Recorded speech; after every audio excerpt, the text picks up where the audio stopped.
নমস্কার, দিনবার্তায় আপনাদের স্বাগত। আমি জয়দীপ। এখনকার সংবাদ বিস্তারিত। আনন্দের বাতাবরণ করিমগঞ্জে।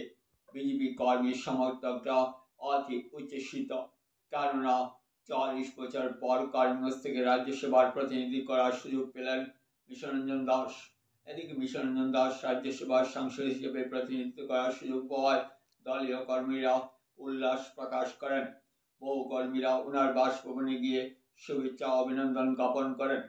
অসীম কুমার দাস, মৃণাল কান্তি দাস ও অন্যান্য কর্মীরা মিডিয়ার সামনে নিজের সন্তুষ্টির কথা এভাবে ব্যক্ত করেন।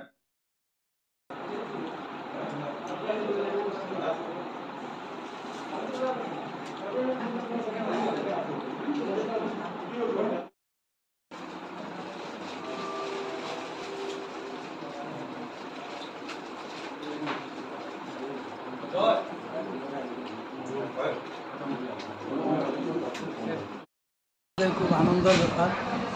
আজকে যে ব্যক্তিকে রাজ্যসভার জন্য মনোনীত করা হয়েছে এবং উনি এমপি বলে নির্বাচিত হবেন, তাই আমরা করিমগঞ্জবাসী খুবই আনন্দিত এবং প্রকৃত একটি ব্যক্তিকে যে সিলেকশন করেছেন আমাদের মুখ্যমন্ত্রী মহোদয় এবং আমাদের কেন্দ্রীয় নেতৃত্ববৃন্দ, তাদেরকে বিশেষভাবে আমি ধন্যবাদ জানাই।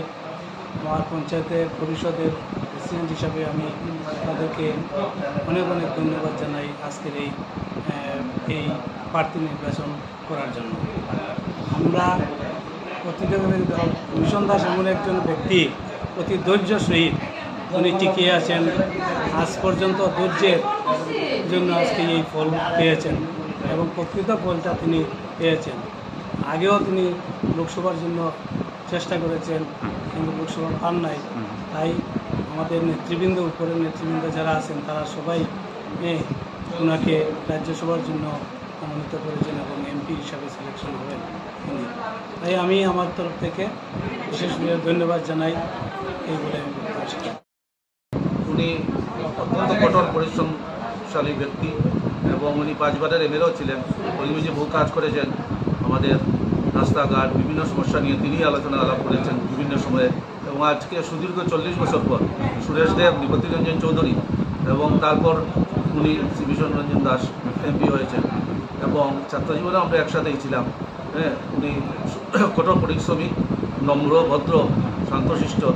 তাই আজ উনি যে সাফল্যের শিখরে পৌঁছেছেন, এর জন্য আমরা ওনাকে শুভেচ্ছা জানাই এবং ভবিষ্যৎ জীবনে ভগবান পরম দয়ালের কাছে জানাই যে যাতে ভবিষ্যতে উনি আরও উপরে উঠতে পারেন। এই বলে আমি আমার বক্তব্য শেষ করি।